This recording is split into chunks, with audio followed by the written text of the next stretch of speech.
E stanziati dalla Giunta anche 22 milioni di euro per il piano di durata quinquennale di politica linguistica per la lingua friulana, previste la realizzazione di un vocabolario, di una grammatica, ma ci sono interventi che spaziano dalla cultura alla viabilità, ai trasporti.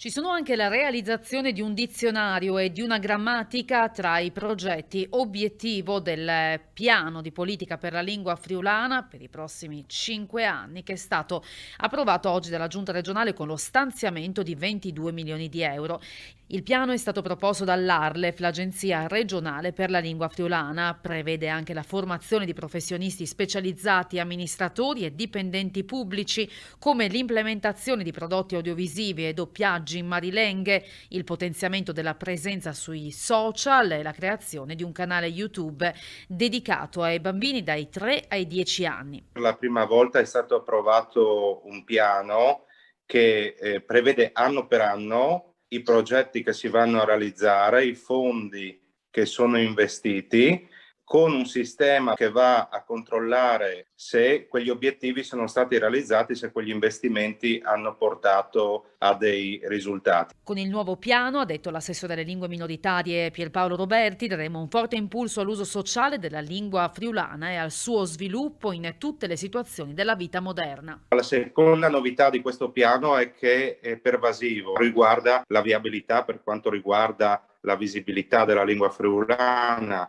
il sistema di trasporti, il settore molto importante dell'istruzione e dell'alta formazione. E questo permetterà la presenza della lingua friulana in ogni ambito della vita sociale